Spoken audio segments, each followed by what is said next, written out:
episode of Comics Review. I'm your host, Kevin Starkey. First thing I want to talk about today is last week I mentioned this comic here, Captain Swing and the Electrical Pirates of Cindery Island, number 3 of 4.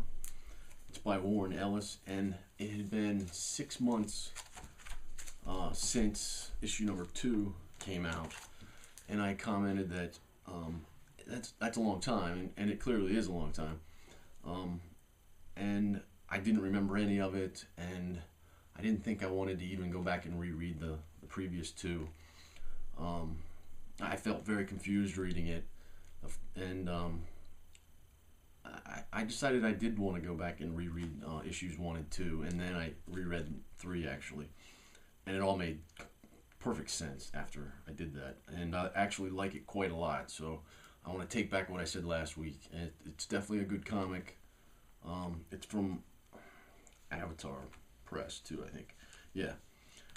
So hopefully it won't be another 6 months before issue 4 comes out. I think I said that last time, but it's definitely a good comic. It's just sporadic that they are releasing them, and I'm disappointed by that. But the artwork is pretty cool. It is very dark color-wise, but it's a really neat story. Takes place in like Victorian England, and it's very political in a sense. There's these cops that are, I guess they call them bobbies or peelers, and they're more sort of low class, sort of, but there's a particular one that he really cares about his job. Then there's another layer of these people that work for these magistrates or something, and they're looked down on, and those cops don't like the other cops. They sort of have a feud going between them. And then there's this guy, Captain Swing, who is this scientist kind of a guy. He's eccentric. He's done a lot of stuff with electricity, and he has a ship that flies. It's like a ship that you would find in the ocean, but it flies in the sky. He's done some stuff to it or whatever. And this particular Bobby cop, he's investigating a crime, and he sees Captain Swing, and he starts to chase him, and he ends up on his ship with him, and he wakes up, and it's really funny. He gets a strange relationship going with this Captain Swing. He thinks that he's a bad guy, but he comes to find out he's pretty good, and one of these magistrate police officers is chasing them, and he's got some kind of a weird gun, and it's just a really interesting story with flying stuff and a lot of, almost magical type stuff, because this is like taking things that, electricity and stuff that hasn't really had a place in this world, and they're doing all kinds of magical stuff with it. And in the end of this 3rd issue, there's a big twist, and it ends on a cliffhanger, sort of. So it's going to be very interesting to see issue number 4. And I just wanted to talk about that one, since I sort of badmouthed it a little bit last week. And then this is Term Life. This is by Image Comics, a graphic novel that I talked about previously, and I said once I read it I would talk about it. This is by the writer on this is Lieberman, and the artist is Thornborough, A.J. Lieberman and Nick Thornborough. And it's about a guy who is he's sort of a bad guy, and he plans crimes, sort of theft crimes, and then sells the plans to other people who want to actually do the crime. And he had a girlfriend in the past, and she got pregnant, and he had a daughter with her, and then he left them to try to protect them, to keep them from, his life of crime, and I guess he comes back he's being chased by all these guys and cops and bad guys and everybody.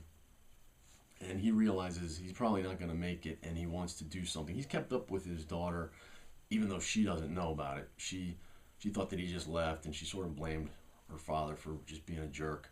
And her mother had a lot of issues too, alcoholic and stuff like that. And she blamed, or the mother blamed him also. And daughter's pretty mature and grown up for a 14-year-old. And he goes out and buys a life insurance policy for $1 million because he thinks he's going to die, and he wants to be able to leave his daughter something because he doesn't really have anything. And he finds out after he buys it that he's got to live for the next 21 days, but he doesn't think that's going to be possible. And then he finds out that his daughter's in danger. So by some of these people, they found out that he has a daughter, and so he wants to go rescue her, basically. The mother's sort of in a hospital, I think, for alcohol abuse or something like that. So he gets the daughter, and they're sort of on the run throughout this comic, the two of them, and they're getting to know each other. And really good artwork in here. His daughter and him have a funny relationship. It's kind of neat to see them getting to know each other. And she sort of comes around a little bit and starts to care for her father. And then she even finds out about the life insurance policy. Excellent comic, highly recommend it. It's a lot of fun read. It's not real funny or anything like that. It's kind of a serious sort of a chase, crime. Cops and bad guys are after them, and it's really neat. I really enjoyed it quite a lot. Definitely highly recommend that one. Now, on to the comics for this week. The first comic I'm going to talk about is Mindfield. This is issue number 5 by Aspen Comics. This is another one where there's been quite a long time between comics. I don't know how long, but it's been a couple of months for sure, at least 2 or 3 months. This is about people who, I guess they signed up for this CIA experiment where they get powers where they can see what's going on in other people's minds, basically. And in this issue, they find out about a previous person who had done this before them, and they're kind of in bad shape. It didn't work out quite the way it did for them. And basically, they have to take these pills, and they were told at first that it was to keep these abilities going in them. But in this issue, they find out that it's actually to keep those powers at bay, basically. If they didn't take these pills, they would end up like this other guy who is... I'll show you a picture. He's in sort of a tub of liquids, and he has some stuff hooked to him. Basically, they're just keeping him alive. I think they're going to try, if they can ever figure out how to save him or rescue him or whatever, to cure him or whatever. They'll try to do it. Here's another shot of him and the team sort of getting a look at him. Basically, there's some other people who have these abilities that they're wondering if the main guy in the group, he's wondering if the CIA had anything to do with these guys, and they're like, no, we don't know who they are, we don't know how they got those abilities. And those people have stolen a nuclear warhead, and they have codes for it. So in this issue, the team is trying to track them down. They have this guy in the CIA who he has the ability to see, forget what it's called, that you can see things that aren't, they gave him a shirt, a jacket or something that belonged to one of those bad guys, and he's supposed to use it. Remote viewing is what it is. So he draws a sketch of the area where these guys are located, and so then they go to try to find them, the warhead and get it back, basically. And so that's how this issue goes in here, and they end up getting there and finding that well, I won't spoil it, but there's only one more issue after this, I think. Yeah, to be concluded in issue number 6, which should come out in a month, hopefully. But definitely check out that series. It's really a lot of fun, good read. The next three, actually, that I'm going to talk about are all new series that weren't even on my radar, but I picked them up anyway. This is Wulf #1 from Atlas original. It used to be. It sounds like it used to be a series in the past, and that this Atlas company went away. Apparently, the guy who started it died, and I think his 2 sons or something brought it back. The company and I guess some of the old series. This is brought by Steve Niles and Nat Jones. Steve Niles is quite a good writer. I like a lot of his stuff. And this takes place on, I think it's on another planet. They don't really tell you, but this Wulf guy, he lives on this planet that's getting bombarded by like asteroids or something. And I guess everyone on this planet feels like they're going to be dead here pretty soon. Wulf is he's just going to go out trying to help people and just be a warrior or whatever. And these guys show up and perform some kind of a ritual. They want to open a wormhole so they can get out of there, so they don't perish on this planet. And it seems to work. They open up a portal. This guy goes through, and it ends up in like a city, and there's a cop there, and his name is something I forget real quick, but what was his name? Lomax. And there's a city there, and the cop, and this dude shows up, and he doesn't know what's going on. The cop doesn't know what's going on. And so Wulf, on the other side, he starts to reach his hand through, and the cop tries to help him. And Wulf ends up pulling the cop through to his world. So I'm guessing that's how it ends. I'm guessing in the next issue, issue #2, they'll come back through into the city. Or maybe not. I don't really know. But it's kind of a neat series. I think I'm going to stick with it for a little bit and see where they're going to go with it. So you might want to be on the lookout for that one. It's the website for this publisher is www.atlas-comics.com. So maybe check them out. They have some other stuff. Phoenix and Grim Ghost were some other comics from them. I looked at them, but I wasn't sure if I really was interested in those. But I checked that one out, and it seems pretty cool. It sounds like there's going to be a crossover between those 3 comics coming up, so I might be out of the loop a little bit on some of that. But the next comic I want to talk about is Insurrection V3.6. This is by Boom Studios, and this was kind of a neat comic. It starts out in the year 3000 CE, and basically on Earth, everything's fine, no issues, but on the outer planets or whatever, they're colonized, and they're it looks like they're mining for resources or whatever. And on one of these colonies, I guess the people running it are doing a bad job, and some people want to come in and take over military, and so they go after these people, and there's like devices underground that are buried, sort of like landmines, but they pop.